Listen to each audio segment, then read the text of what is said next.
Thank you all for joining us. My name is Samira Shrivastava. I am co-chair of the Equalities and Diversity Committee at the Writers Guild.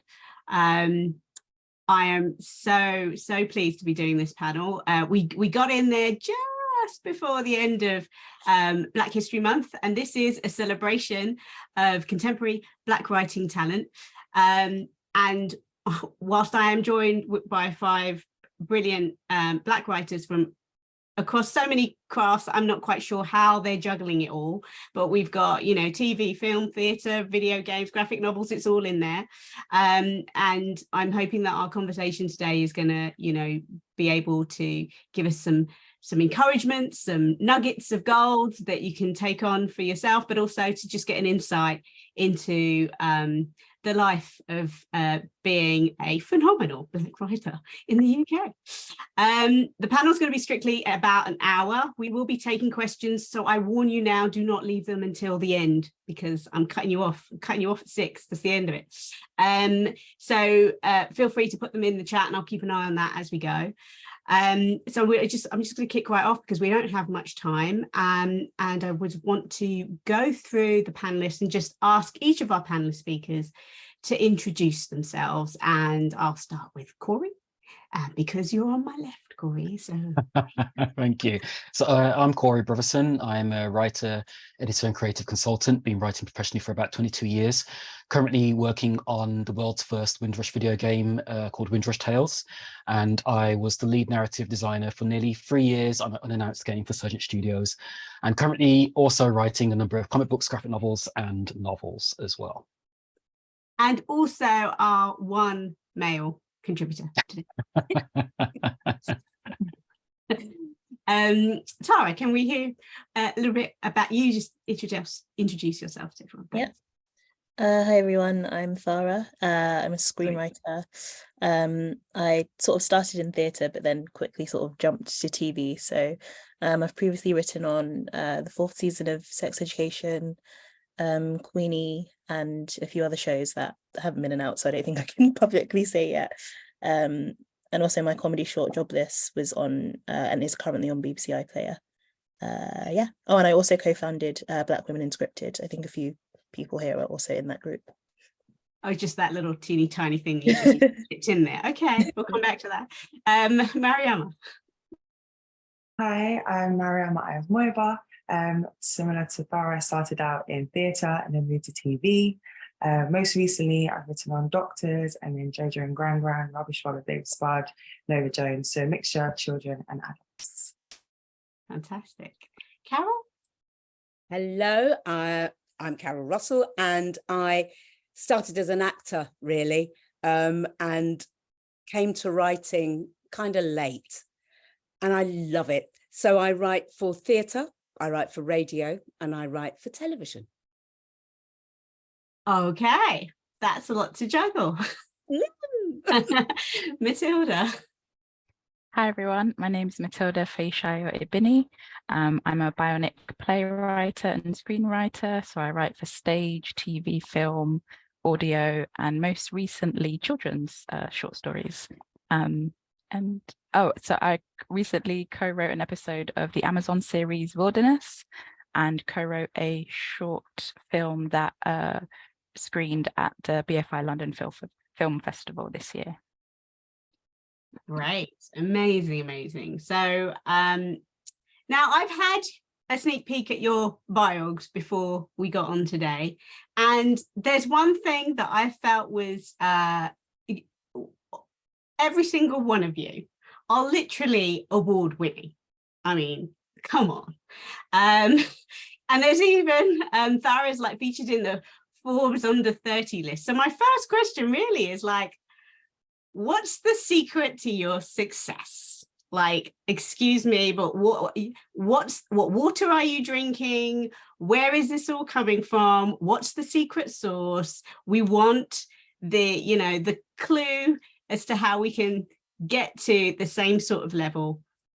Jump in, whoever wants to just like take that mantle first, please. Persistence and perseverance are really, really important. I think that because I've been doing this for quite some time as well, like Corey.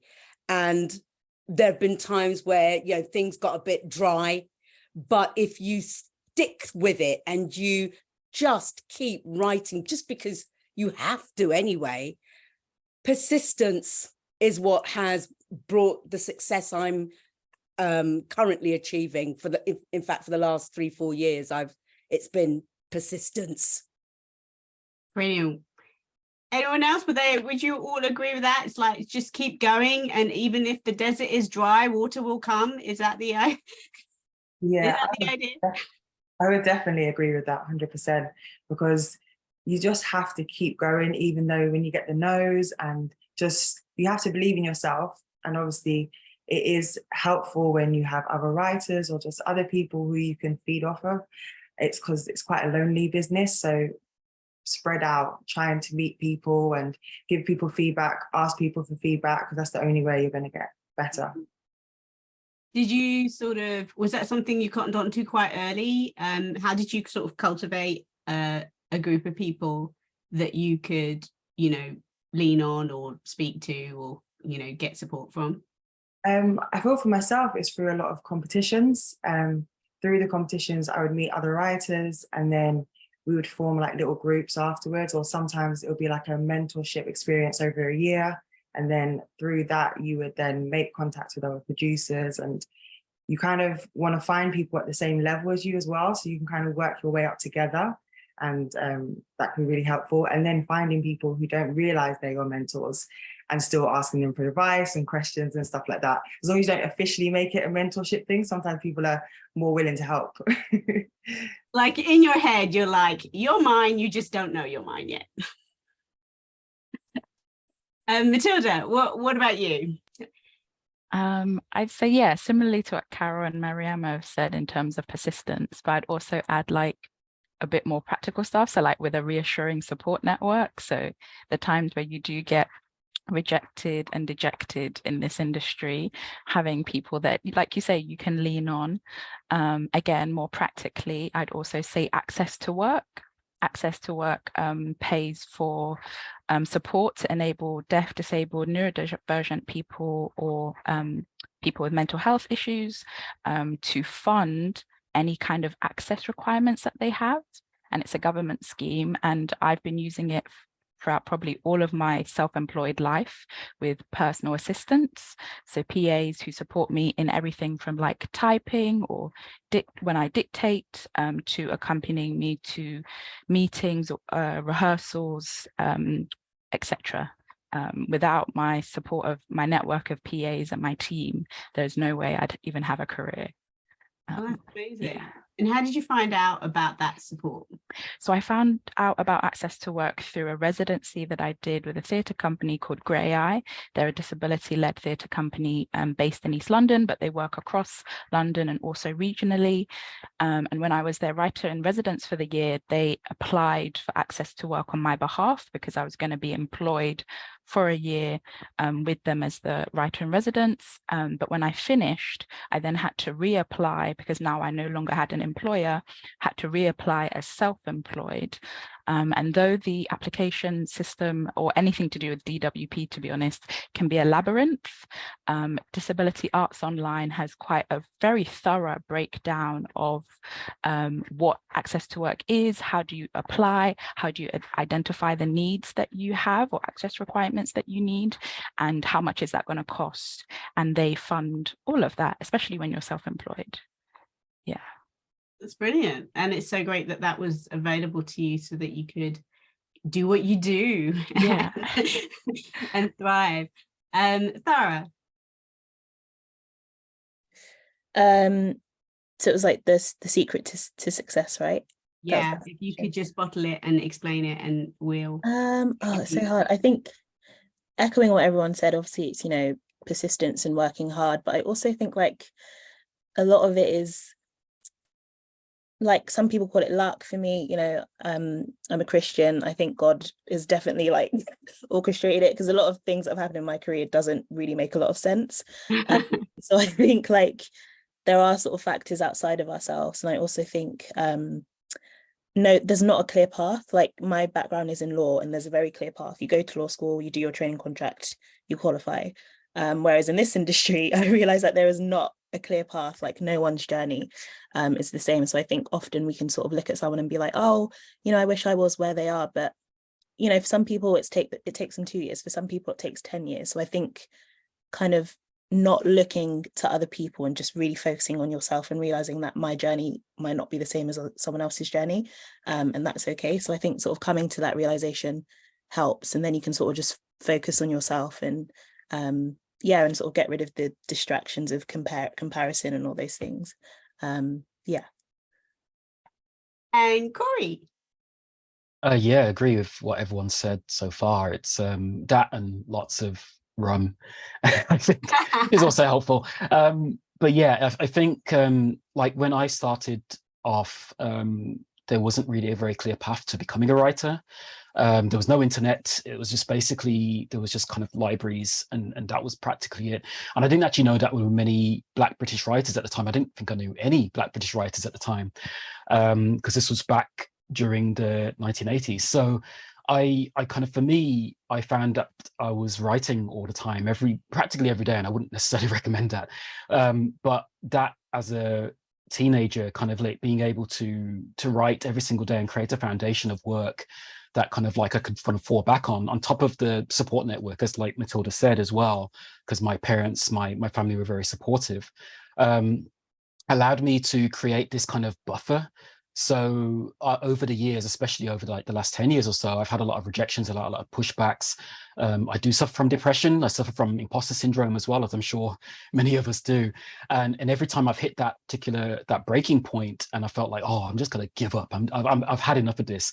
I could fall back on that foundation that I've established over the years. So I could almost kind of like fall back on like a muscle memory and almost like an autopilot, and then try and recapture that joy that I felt as a kid when I started writing, and kind of see writing again through younger eyes, essentially, and relive that love of storytelling and kind of push through those difficult parts. So yeah, I think it's really being able to, like everyone said earlier, that sense of persistence and pushing on, and using whatever tools and techniques you've had and built up to allow you to keep pushing on, and knowing that whatever path that you're going down, it's back like Farah was saying, you know, it doesn't matter whether it's rejection or whether you feel like you failed, what have you. It's never a point of failure. It's always just continuing on. You're only going to fail if you end up stopping.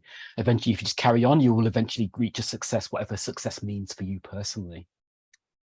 It's interesting because I think I think you probably might all agree with me when I say that when you look across the industry as a whole, there isn't a huge sort of like, the flags aren't necessarily flying for Black writers or writers of color generally. So being able to sort of see yourself reflected in the industry, there isn't really kind of like, okay, that's the path I can take. That's the road that's already been traveled. That means that you know, I can definitely get there. So what was because if we're talking about persistence and keeping on going, what was the thing that you had in your mind that made you feel like you would get there? Because if you don't have, you know, and feel free to contradict me, but if you don't have that image or that role model or that person that's gone before you, what took that place? Or did you have one? Or who was that kind of, because we've talked a lot about it having, you know, or it's been mentioned about that kind of toil and that it can have on your mental health, and feeling like you've just got to keep going. I'm just very interested in what's the thing that you're keeping going towards? What's the thing that gave you the fire in your belly to make you think, if I keep going, I'll get there? Anyone? I stumped you already? I think for me, because I'm 159. You don't look a day under 150. Thank you so much. When I started as a writer, there were other writers of color. There was a period where we kind of disappeared, but when I started in the 90s, there were other writers there. So I was able to see them, and there were some really quite old people, and I was like, oh God, you've been doing this, and you've been doing this for some time. That means I can do this too. That's what it was for me. And then pushing through, there were some people I worked with that were just amazing and gave lots of help in terms of holding me up whenever I felt a bit wobbly. They said, no, don't worry about it. Just keep pushing through. So one of the first big pieces of advice I got was about persistence and perseverance. And that's what kept me going. From people who you'd seen had people doing the thing that I was working with. So I'd be on a show that someone else was on, and we'd talk, and I'd ask them, so what did you do? How have you got here? All of those kinds of things. So it was really good. There was quite a bit of back and forth, but I am really aware that around about 2005, 2006, that disappeared. So I'm really glad it's back again. Really, really glad that there are so many of us who are working now. And every time I turn around, I see someone new, and that pleases me no end. Is that the same for you guys? Like, do you feel like you did there was somebody that you felt you could model yourself on, or who you felt was like blazing a path that you felt you could travel?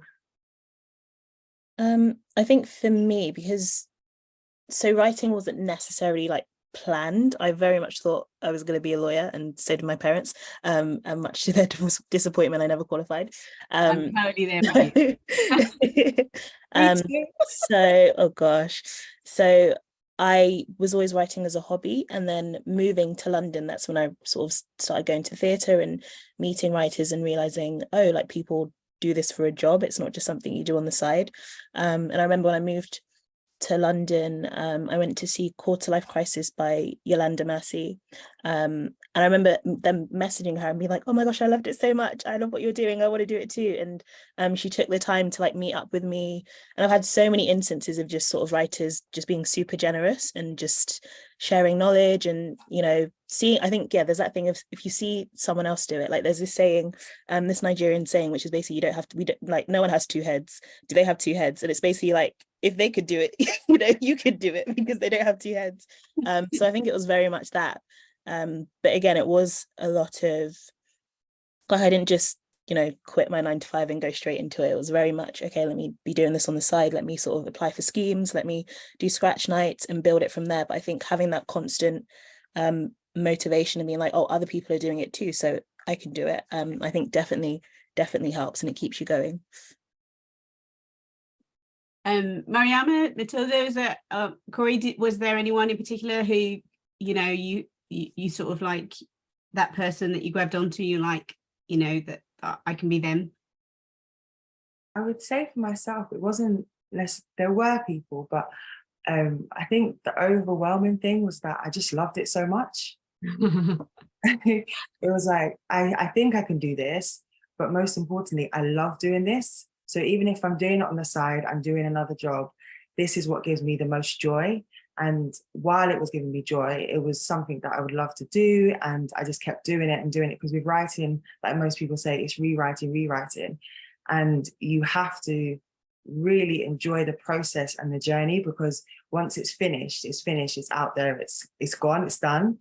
And it's the journey that you have to really enjoy. So I think with anything, if you're passionate about it and you really love it, then you just keep doing it, and hopefully it works out in the end. Yeah, similarly. Oh, great, thank you. Sorry. Mine starts a little bit differently, where in the sense I've always had a love of storytelling and like fell into books and comics. I'm a wheelchair user. I have a condition called limb girdle muscular dystrophy, and it meant growing up I was slowly losing the ability to walk and move. So when you're a kid who can't be active, you kind of fall into books and storytelling. And so that's where I think the love really developed from. And I was on course to study psychology at uni until I was randomly, I think, so actually if I go back a step, the first person who ever encouraged me that writing might be something I could get into, because I loved that they'd always see me reading, was my English teacher. And it never occurred to me that someone had written the poetry books or the novels that I was reading. It never clocked to me that that's a job. So when it was time to go to uni, and my mum was very set on me doing psychology at university. You know, all Nigerian parents want a doctor, engineer, lawyer, what have you. I'm sensing like a vein that's going around everyone here. Lawyers, psychologists. Sorry, go ahead. No, there is. And I ended up changing. I changed my course after I got into the uni, but didn't tell my mum till about 3 months into the course. So that it's not because I was like, you're not going to sit these exams for me. You're not going to do the coursework for me. If I'm going to study a course for 3 years, it's because I'm going to have to do the work. And that was creative writing and English literature. And I think after that exposure to all the different types of writing is where I found the love of playwriting and the love of screenwriting, of essentially being able to put words into actors' mouths and make them say stuff, like things that I either haven't seen on TV or film or on stage. I was like, let me be the one that puts those words into people's mouths then, and puts those messages out and those stories out. Yeah. That's brilliant. Corey, did you have anyone? It was a bit kind of like a bit of a messy one, really, for me, because when I was growing up, because my awareness of kind of how you could be a writer was so limited at the time, when I hit about, before I wanted to be a writer, I wanted to be a doctor, and that was just kind of like, that was my thing. And then I hit about 11 years old, and I was like, I'm surrounded by books and magazines. Someone has got to have written them, so maybe I can do that as well. So I focused on that. But because when I told my careers counselor that I wanted to be a writer, they were like, well, what? So at that point, I thought, okay, let me be a bit more sensible about this, because I have no idea how to become a writer, and I have no, there were writers that I enjoyed, but I didn't really know the path to get there. I thought, let me focus on being a journalist first, and then build from that. And if I've got that foundation of being a journalist, then hopefully I'll be able to figure out exactly how to become a fiction writer at some point, So I ended up studying, and while I was doing my master's in journalism, I found out that there was a video game website that was in Birmingham. I was actually studying in Bournemouth at the time, back in my hometown in Birmingham. And I thought, okay, let me apply for a placement there. And I ended up getting a placement there. And then when I finished my dissertation, I went straight into that job. And at that point, it was just like, oh, wow, someone thinks I actually can do this. This is nice. So that ended up creating like a bit of confidence for me to start building on. And that's what ended up kind of beginning my career. So there were lots of people that were helping around that and helping kind of influence my path through that point. But having the confidence of someone actually believing in me in that very first opening stage and kind of saying, yeah, you can do this. We'll actually pay you money to do this, and you won't have to kind of like live off noodles for the rest of your life, was amazing. So I'm very grateful to have had the opportunity to build like a multiple decades of career after that point. And lots of people have been really influential since then at that point as well. What do you think? Like, so you've all taken these kind of roundabout paths to get to writing. What would you say was kind of like your break? The point at which maybe that hallowed thing when you get to call yourself a writer. What was that for each of you? Your kind of proper break into writing, where you felt, yeah, I feel I can call myself a writer now. For me, it was probably For Screenwriting, which is run by Philip Shelley. And I always refer to him as like the godfather of the industry, because he's launched so many careers, and he's so like low-key about it. But I did that in 2021, and prior to that, I was mainly just doing short films and some theatre bits. But that's when I wrote my first TV script, and I got my agent through that, and I got my first writing job straight after that. So I think it's a brilliant course, and I always encourage writers to apply, because I think it really is a launching pad for so many writers. It's brilliant. And do you had to have material ready to go? So for that, I think they accept like plays, TV scripts and radio plays. and I submitted a 30-minute TV script, and it was the first TV script I'd ever written. And I almost didn't apply, actually, because imposter syndrome almost got me, but a really brilliant writer, Tallulah Dada, she encouraged me to apply, and I sort of had in the back of my mind, if I didn't, I knew she would be like, why didn't you do it? So fear is what motivated me. So yeah, I applied, and yeah, by God's grace, got on. I love Tallulah. You definitely don't want to get on the wrong side of that. He will hound you to death. And there's a question in the chat just about what the name of the course was, and it was Channel 4 screenwriting. Thank you. Yeah. Matilda, what was your break, or the moment that you felt you could call yourself a writer? I think there are two major kind of tent poles. So I think the first was getting onto the Soho Writers group. That was a playwriting course run by Soho Theatre that still exists, thankfully. So many of the courses and schemes that I did over the last decade have all disappeared, sadly. But we all know why, thanks to our government. Yeah, that on that course, I wrote my first play. It got shortlisted for an award. There was a scratch night of a scene of it, and like I was kind of hooked from then on. I was like, okay, this is what I want to be doing for my career. I want to be telling stories and putting them in front of audiences and engaging their reactions and things like that. And then I'd say the next one, which wouldn't have happened if Soho hadn't happened, was when I got the BAFTA and Warner Brothers scholarship to do a master's in playwriting and screenwriting at City University. That was huge. Like, my life just exploded. It's what led to my agent work. Like, as soon as I got my agent, I was no longer doing any unpaid work, essentially. And that changed my life. And it wasn't just the scholarship. It wasn't that they were just paying for tuition for me to do this master's, but it was also mentoring, invites to screenings and master classes, you name it. It really opened my eyes and kind of, in a way, and also created connections I wouldn't otherwise have, because I don't come from a family or background of anyone who's writing or in TV or film or anything like that. So you're starting from ground zero. I'm meeting people and learning, and as I go. So that really kind of blew the doors open for me. You're a grafter, Matilda. We see you. Anyone else, in terms of like, the break that you felt well? For me, I had been an actor for years. So I trained in the Caribbean, I trained in Jamaica, came back here, performed in all kinds of companies, rep companies, English Shakespeare Company, all kinds of companies. And the thing I knew was that it wasn't paying enough money for me to live. I was already behind on my payments for my car. So I thought, I have to do something else. But what I can't do is leave this world, because I love it so, so much.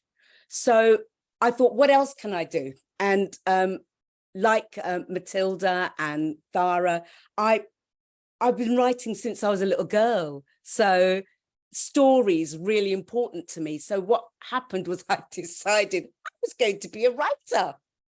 And then I walked around telling people that I'm a writer now. And I met Paulette Randall, who's a director, and she was working with Crucial Films, which is Sir Lenny Henry's company. And they were doing a Windrush at 50 show. So it was 6 or 8 10-minute talking heads. And I told her I was a writer, and she said, give me an idea.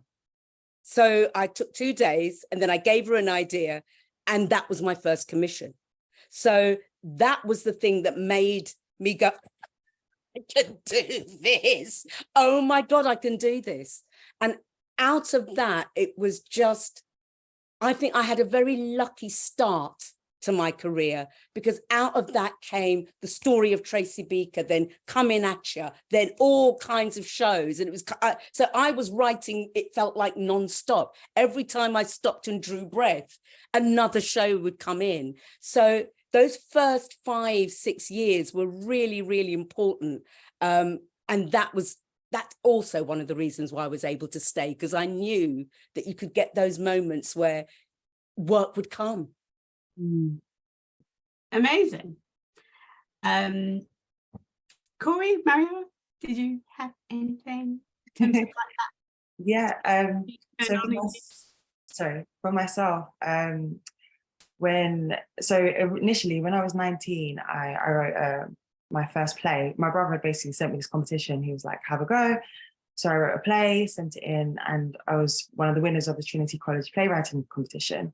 And they put it on at Unicorn Theatre, and it went to Edinburgh Fringe Festival. And I was like, wow, I could do this as a career. But I was only 19, so I wasn't very focused and didn't really take it too deeply. I thought it was an amazing experience, but then I went on and studied history at university, and then I saved up and went traveling around South America with my friend. And then it was only when I came back that I was like, oh, okay, let me do a master's in script writing at the same uni I went to, which was University of East Anglia. So I was fortunate enough to get a scholarship to go there, and I did a year, and then I wrote my first TV scripts and first radio scripts and stuff like, and film scripts, and it just really broadened my whole world basically. And then I was like, okay, now I want to focus on trying to become a writer. But I feel like my big break in terms of commissions was when I got into BBC. I got into BBC Comedy Writers Room, and then the BBC New Voices, and at the same time it was the BAFTA children's writing competition. So it was a lot of things that happened all at once. And I feel like I did this placement, which was with children's, and it was in animation, and it was 3 months, and it had nothing to do with writing. So it was all about animation and just learning how it all works. And it was only through like the last week, I was talking to one of the producers on Jojo and Gran Gran, and I said to him, oh, by the way, like I really love Jojo and Gran Gran, and I have some ideas for episodes. Could I pitch you one? And he was like, yeah, sure. So we had a meeting, I pitched him some ideas, and he liked one and gave me my first commission. And then literally from then, that was 2021, it's just been like you said, nonstop. It's like, once you can prove you can do it, then people are like, yes, we'll give you the reins, we trust you. Because people are scared to give new writers a chance. But I feel like once one person takes that risk, then everyone else is like, yeah, okay, go for it.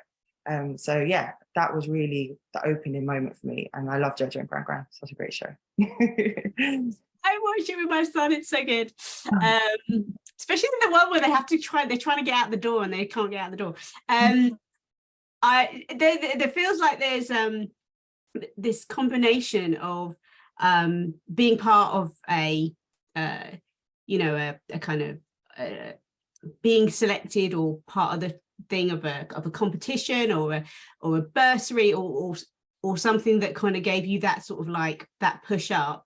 And then there's also this other thing of like taking advantage of an opportunity when it comes to you and piping up and saying, yeah, give me that. Yeah, get up for that. And I think that's quite interesting in terms of like those having those two things be instrumental in quite a lot of what you were saying. I don't know, Corey, if that echoes with you or what you felt like your break was. And if any of that sort of rings true, or did you literally were like, I'm here, people? No, definitely. I didn't have that sort of self-confidence to kind of just throw myself into the ring. And I still struggle with that, to be honest, as well. So I think for me, what happened was I went through a traumatic event, shall we say. I was still doing my journalism at the time, and for several years, and I lost someone very important to me. And at that point, I think that flipped a switch in my head, because I was already doing kind of like scripts on the side and stuff like that. And I thought, life is too short. I need to do something about this. And so I started applying for various kind of gigs, especially around comic books and graphic novels. And a small publisher kind of picked me up and started kind of like paying me to develop a treatment for a series that they wanted to put together. And they liked it so much that they offered me another gig on kind of like doing another series, which I started building up from. And nothing actually came from this. They kind of ended up kind of falling a bit flat on their faces because of lack of finance, as these things tend to happen. But that gave me enough to get the ball rolling. And then when I joined PlayStation, I started writing my own graphic novels, and then another publisher saw me and said like, hey, would you like to write a short story? I did that, and they said, hey, we love this, can you write a full graphic novel? And I said, fantastic. Started writing that, and then they had a massive collapse. I was like, is it just me? Is it like, do I have like a death touch or something? So No. this repeatedly would happen. But it would give me enough confidence to kind of go, okay, I think maybe I can keep pushing forward with this. And then it basically, I hit a bit of a milestone after being with PlayStation for a period of time, and for over a decade. And I was thinking to myself, I really want to transition more into fiction, into kind of writing games, specifically games narrative. And I was like pushing myself out there a little bit more, and I was getting people that were offering me interviews or wanted to kind of speak to me about potential jobs. And that's kind of got me on the radar of initially Shella Ramanan, who is the director of the game Windrush Tales that we're working on. And so I started working with her on the game, and that was a nice kind of boost to kind of like go, okay, you know, she has confidence in me to want to be able to be amongst her and write those kind of narrative design scripts as well. But after that point, I left PlayStation, and I wanted to, again, push myself forward a little bit more, because my wife was constantly going like, you need to be able to get yourself into that position where people are going to notice you. So so I put myself forward for this thing called Ensemble, which is run by Games London, where they basically take 8 people from Black, Asian, underrepresented ethnic groups, and basically spotlight them for their work in the games industry. And I was chosen for that. And that all of a sudden I was just like, oh wow, people like recognize the work that I've done. This is wow, what is happening? And as a result, I ended up meeting people who had confidence to wanted me to be part of their kind of industries, of their companies and their studios. And that snowballed to that point. So it was all these little kind of like little touchstones, little milestones that allowed me to kind of feel like, okay, I can actually do this.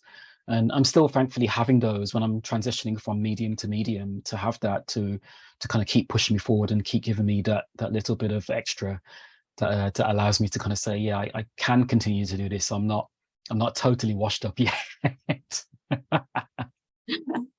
Far from it. This is my favorite question I'm going to ask you now, because I love asking this question, and you all have to answer.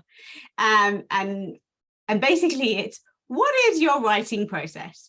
Are you a morning person? You're an evening person? Do you write in coffee shops? Do you write in a little garage where, you know, a bit of the kitchen table? Like what's the deal? What gets you writing? Is there a kind of a routine that gets you vibed up? Tell me. See how these writers are really quiet. They've literally forgotten how they write. Like, I am not a morning person. Okay, Most of my writing, yeah, it's just I can't deal with the mornings. I can't function until like 1 o'clock. Like I'm in a writer's room at the moment, and honestly, in the morning, I'm just a zombie. It's too much. Yeah, I personally, I was when I was younger, I was always writing in the nighttime. I was writing till like 2 a.m., 3 a.m. in the morning, and I can't hack that anymore. My body literally just cannot deal with that those sort of hours. So come 12 o'clock, I'm done. It's like 10 o'clock, I need to be in bed. But for me, it's like it's being able to. I'm not sure how everyone else is with this, but for me, it's like throwing stuff at a wall. There's so much research that I do at first and note taking that there's just like scattershot of ideas. And these ideas can be just like set pieces, there can be dialogue, there can be just any like character ideas. It's just like everything is up for grabs at first, and I'm just kind of putting those things down. And if I've already got the spine of the story, then I can build around that. But if it's not, then I'm just kind of like trying to shape those loose ideas into something which materializes. I know this has been said many times, but like the writing process for me in particular is very much like the pottery kind of molding of clay. It's like you've got this big lump of things, and all these ideas are just in this lump. And as you're kind of slowly shaping it, it starts to take shape, and you're going, oh, okay, I think I know what it's supposed to look like now. And I kind of get an idea as to where it's going. So during that process, my brain is like working towards all those questions to kind of fill in the gaps of what's happening. It's like, what are the character arcs? What are the themes? What are the function and purpose of the supporting cast? What are the main goals of the story? And once I've kind of filled in those gaps, it actually starts to become an actual proper kind of story and a plot and everything else that comes around that. And then it's just kind of taking those disparate ideas that I've got left over and kind of breaking them into something else, and knowing what the characters are, knowing what the scenes are, the significant beats that I need to hit, and everything that comes around that. And by then I've actually started writing the story as well. So I kind of have this like multiple process of like, I'm writing the novel that I'm writing at the moment. I've got the outline of the story, I've got the summary, but I've started writing the first chapter.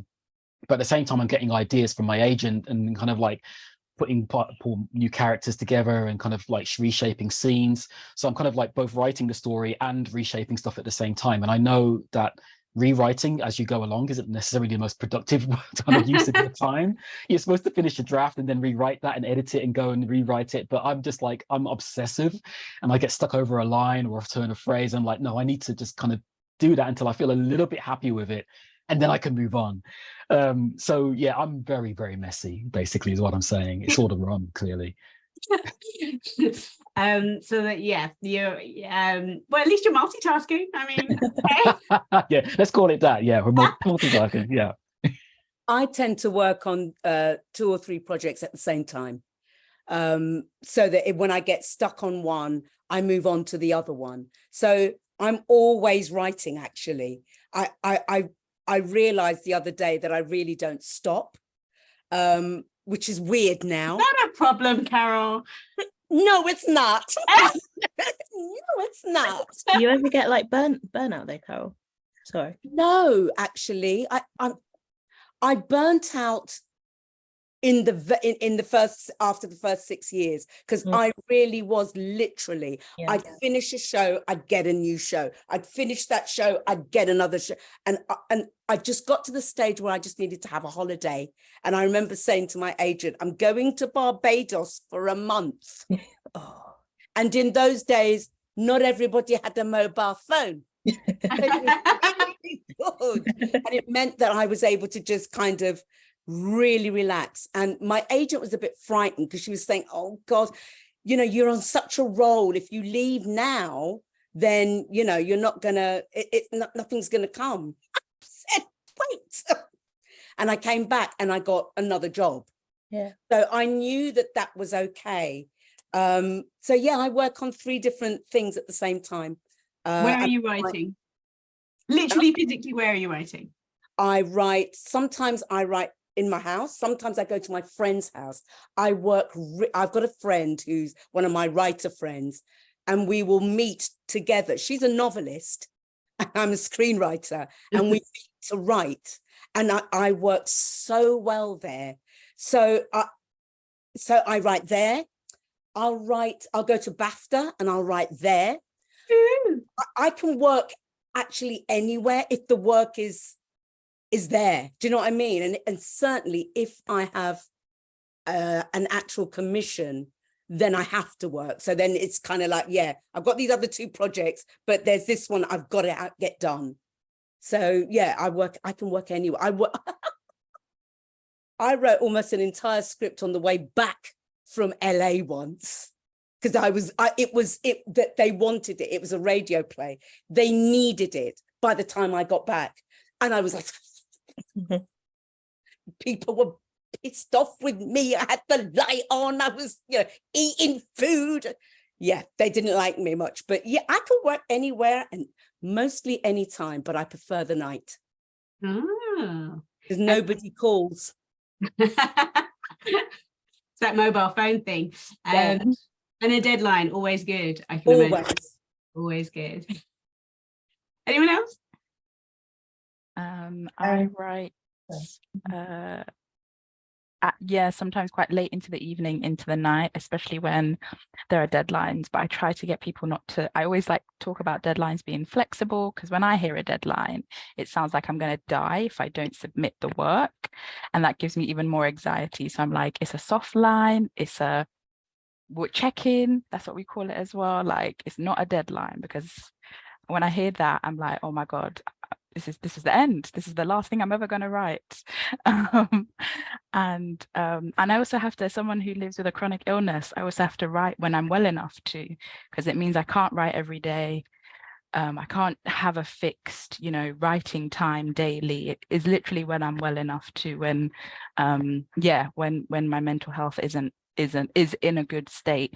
And it's funny that you mentioned burnout, Thara, because I've been burnt out so many times to the point where I've had to have talks with my agent about it, because in the beginning of your career, you say yes to everything because you just think, if I say no, they'll not come back to me. I don't know when the next job is going to be. And that's like the freelance life, is constant uncertainty. Like, I just don't know how much is going to come in this month. Like, those bills are always going to be deducted from my account, but is the money going to be there? Kind of thing. So in the beginning, I was saying yes to everything, to the point of I didn't end up writing for almost like 6 months. And I was like, okay, we can't do this again. And then it happened again. And I said, we need to learn from the second time. But I'd like to think now I have a much better, for lots of different reasons, I have a much better work pattern in terms of not taking on as much, finishing stuff, especially the bigger projects, because often the bigger, longer projects do pay more than the shorter, quick ones, the short play, the short audio thing or whatever. So I'm like managing my time and finances when I'm just working on a couple longer projects. But yeah, it's I wish I could say that I had like some kind of schedule, but I don't. It is very sporadic, but it works for the kind of life that I live. I'm lucky I don't have dependents. If I don't eat, that's fine, but I don't have children that I have to worry about. If I don't turn on the heating, that's fine. Like, but I can't do that to anyone else. Just to let everybody know that we've got 10 minutes left, so I am going to just quickly, if we could just quickly go around, and I'm going to ask you 2 questions. One, what other Black writer would you like to take a moment to just sort of name check? It could be somebody that you've worked with, somebody that inspires you, somebody that you think the other people on listening to us today should be checking out. And the second is, what are you guys doing? Like, what's the either the project you're most proud of, or the thing that you're doing right now? Because if writers are, again, listening to us, wanting to check you out, where do they need to go, and how can they access your work? Corey. So I want to shout out to my friend, fellow novelist as well, Barry Nugent. He is one of the very first Black British podcasters, along with actor David Monteith, on a show called Geek Syndicate, ended up on the BBC for a little bit. And he's written several novels. He's a fantastic writer, and I want to wish him all the best, because he's having a bit of a tough time at the moment as well. So absolutely check his work out. His first novel was Fallen Heroes. His most recent one is called Trail of the Cursed Cobras, which is kind of young adult supernatural school adventure. Nice. And what about you, Corey? What are you working on? I'm still working on Windrush Tales. We're still kind of like pushing it along. I'm working on secret novels, which I can't say much about at the moment.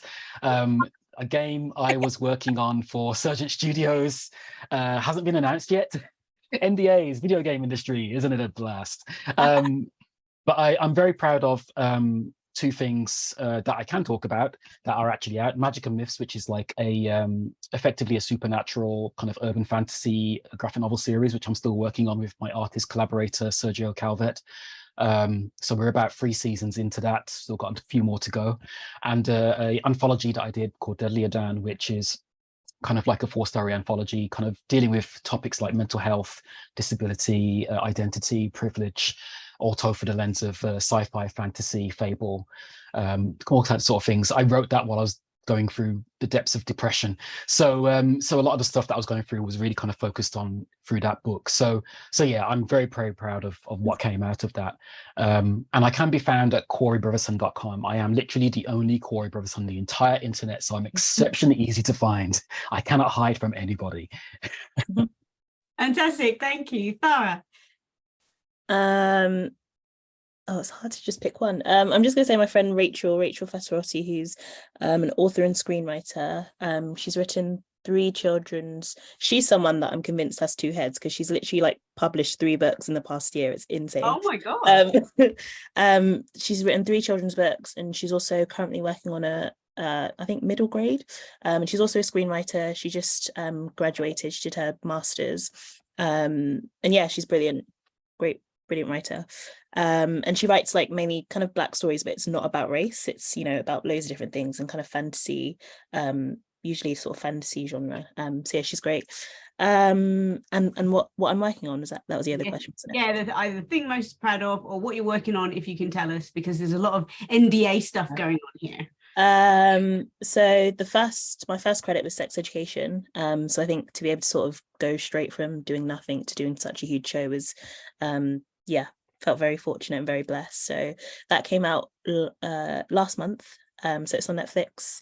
I wrote episode 8 of the 4th season, and Queenie is another show that I've done that I think that'll be out next year, I think.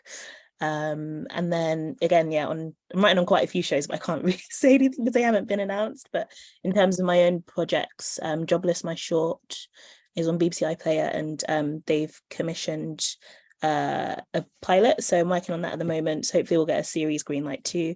And then yeah, I've got other sort of projects that are in various stages of development. So hopefully I'll get a green light one day. We hope. busy, and you need to grow that second head quite clearly. Yes, I really do. I really do. Mariama. I would also shout out one of my friends, Ruth Yedirin. She wrote an amazing play called My Period, The Cock Block, which is absolutely hilarious. So I would recommend checking it out. In terms of what I'm working on, I am working on my last episode of Doctors, because I know it's going to be coming to an end soon, which is really sad, because that, again, has been a great platform into adult TV for myself. And that came through Triforce Productions, which are absolutely amazing in supporting underrepresented writers and actors as well. And I am writing on a few other shows, again, children's, which are in development. So again, NDA sides of things, working on my own projects, but I'm also a mother of a 7-month-old baby.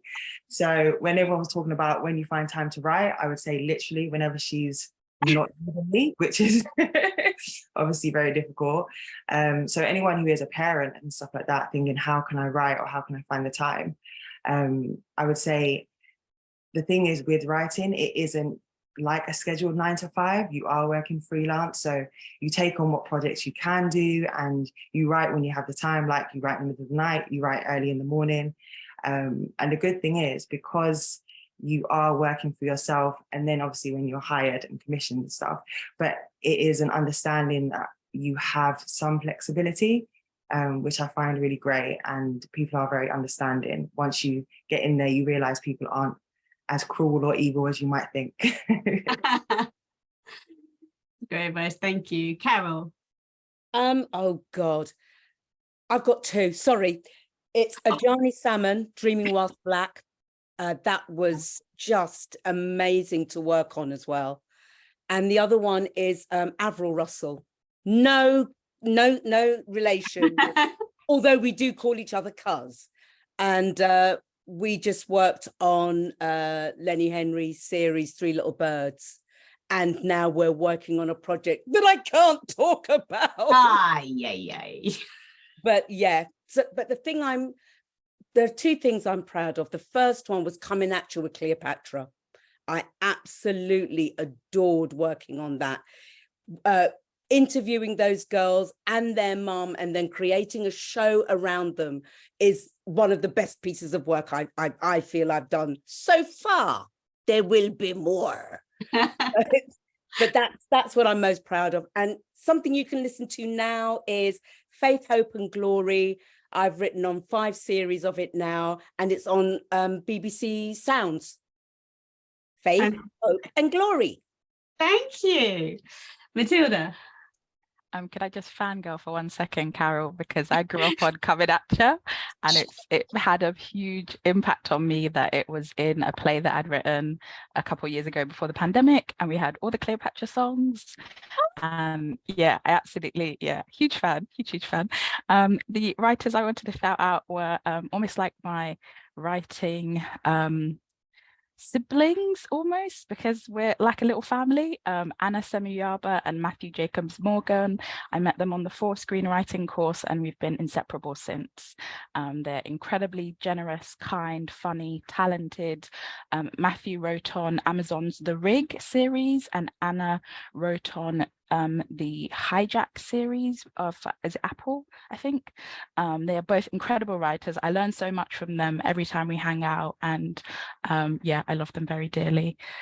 Stuff that I'm proud of, I mean, I'm proud of all the work I've done, even the shit ones, because I learned a lot when things go wrong. But I'll talk about just this year, a play that I had on Sleepover at Bush Theatre. Yeah, that exceeded my expectations. I had a lot of fun on it, and Letitia Wright went to go see it, and Bernadine Evaristo, and I was like, what the hell? No, and Daniel Kaluuya. I also want to thank Matilda because I loved it so much. I honestly had the best time. Thank you. And then the short film that I co-wrote with Debbie Hannon, who also directed, that screened at the BFI, which was like a dream come true because we've always wanted to screen something at a film festival. So that was like, cool, now we need to make the feature. And I'm currently working on a couple features, 2, possibly a 3rd, and a TV series and some potential plays. So yeah. Brilliant. Amazing. I thank you all so much for taking part in our little panel today. I love the fangirling. I love all the success that you're going. May it completely continue. And I'm pretty sure that you've given a lot of hope and glory to the people listening today. So thank you all very much. That's the end of our panel today.